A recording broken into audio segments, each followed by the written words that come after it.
Hey everybody, International Carl doing another video for you here. As always, if this is your first time to my channel, please take the time, hit the like button, consider subscribing to the channel, and always hit me in the comment section. Before I start this video, let me give a couple shout outs to Lee B, one of my subscribers. Let me also give a shout out to Phil, who's always hitting me in the comments. Don't worry, your California video is coming. I'm still working on it. I'm just being a little lazy with the editing. So I'm trying to put it together. So please be patient. For all my other subscribers, thank you so much. It's been amazing. Click here to watch my other video where I talk about 6 lies that America has taught me or educated me about Europe prior to coming here. But this is first time to your channel. My channel is all about me, my life living in the UK, living in Europe, and giving you a bit of my background and my perspective on things as it has changed as I've lived overseas for so long. But this video is a little different because my buddy's sitting right here and we are having a discussion on a very controversial topic in the world. I'm going not to say the word. I'm going to try not to. And if I do, I'll cut it out the video. But it's very controversial. You know what this topic is if you stop and think about it. It's just I don't want the algorithm to capture it and catch me, but we're talking about that. And we're talking about some of the things that Europe is doing, mainly Germany and Austria. And we've been having it. So he's been kind enough to let me get my equipment, start to record this conversation. And ultimately, what I'm going to do is I'm going to play a little movie magic. So you'll see me looking away. I'll be talking to him, but I'll be bleeping him out. He doesn't want to be on screen or be heard, but he's a good friend of mine, and so I'm going to do that. So without further ado, let me get back to the conversation, and I'll edit it out when I get a chance, okay? Thank you.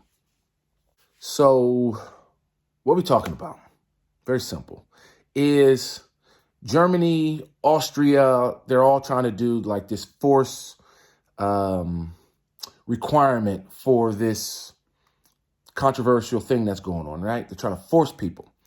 And what's my take on it? And what's his take on it? So let's just get back to it. You know, I'm going to tell you why I don't agree with this. The reason I don't agree is this. I am, again, like I said, I'm not against the thing. You got to realize I got to try not to say this word. I'm not against it. I'm 100% for it. I got it soon as I was available to get it. As you know, I got it even before you lot. I got it way before you guys. So got no problem getting it, no problem taking it. And so, but I'm pro-choice, pro-freedom, you know, if it's your choice, you don't want to take it, I don't care. You do you think about you, I'm fine. That's just how you want to be. That's how you should be. And I just think that's what it is. So if these governments are going to go around trying to knock on your door right here and try to pull you out your house and put it in you, I got a problem with that. I got a major problem with that, and you should too. Yeah, I get it that you're talking about that. You know, I like to use the term that I am highly skeptical of government, but I'm skeptical, but I'm optimistic about government. I tend to think they're doing what's right, but at the same time, I look at it just like when it comes to police brutality. It's like, who is policing the police? Who's policing the police? Government. Yes, the government, they set the rules. They set the playing field. They make the laws that tell me how we got to live our lives. They tell us how we can sue them, go after them, the rules. And like I said, I'm not against the thing. I'm 100% for it. But my house right here, this is me. It's my castle. You know, who coming in my house? I got the right to say who come in my house. You know, so that's what I'm saying. It's like, if you stop and think about it.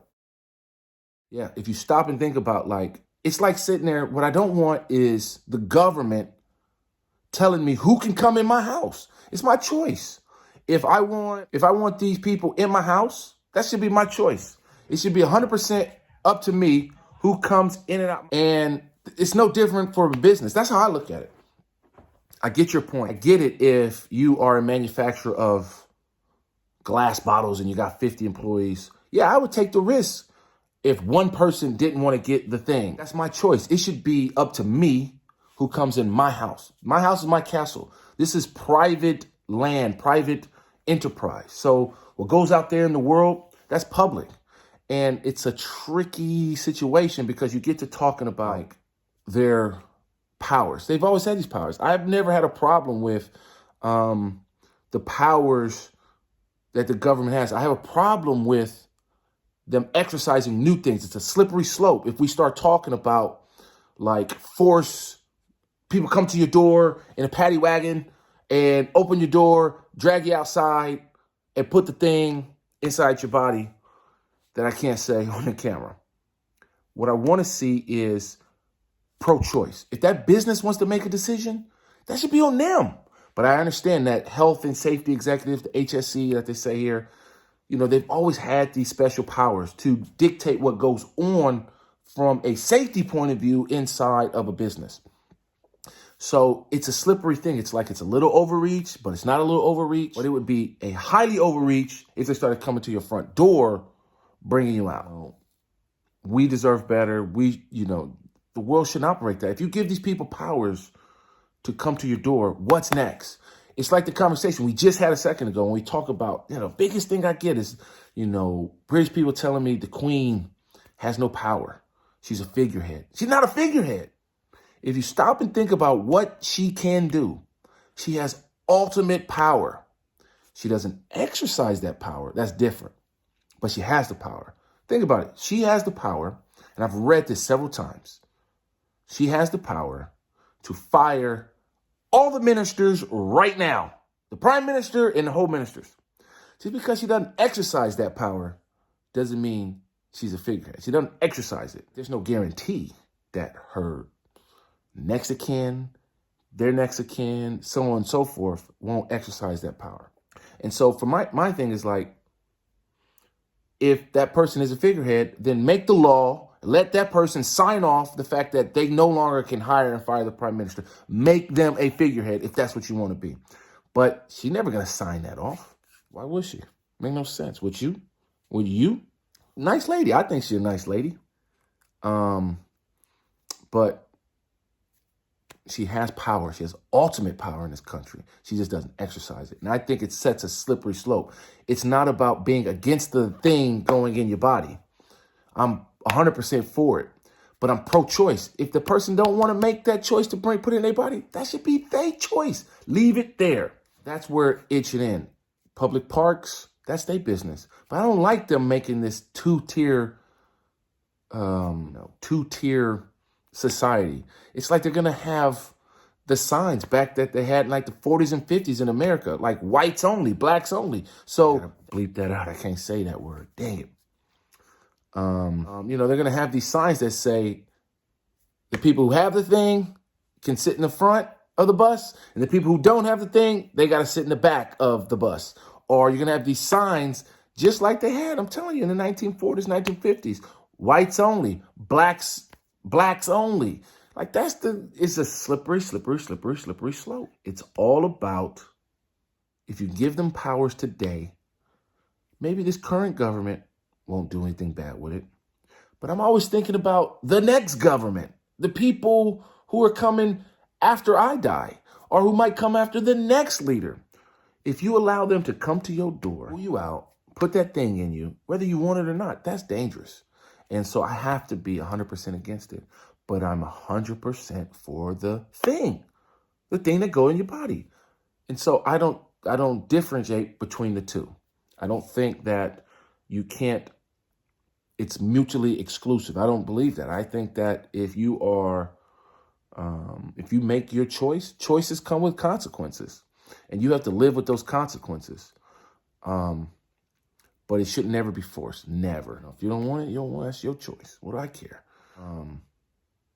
And so, unless somebody can explain it to me better, I'm going to leave it with that so this video doesn't get too long. So I appreciate the back and forth. I appreciate the conversation. Maybe I get some flack in the comments, but you tell me what you think, guys. Am I right? Am I wrong? Are we in a slippery slope with government? What do you think is the best solution to this problem, Are we going to have a two-tier society coming up? I don't know. I hope not. I think it's very dangerous. And, you know, I don't want to use the term, you know, that party in 1940, 1930s in Germany. I don't want to overuse that. But I want to draw lessons from it. I want to draw parallels from it. And I want to make sure that this society is not set up for a two-tier society. And we keep people's choices alive. Freedom of choice is important to me. But at the same time, choices have consequences. And as long as the government, in my opinion, isn't exercising new powers or creating new powers that limit people's freedoms in a free society, I got no problem with it. I'm always going to be for it. But, you know, with that, I'm out. So how do I send this out? Click here. Should be a thing here to watch one of my previous videos. I think right here should be crime and punishment in America. And right here should be subscribing to the channel. So please consider doing that. And I'll catch you on the next one. Peace.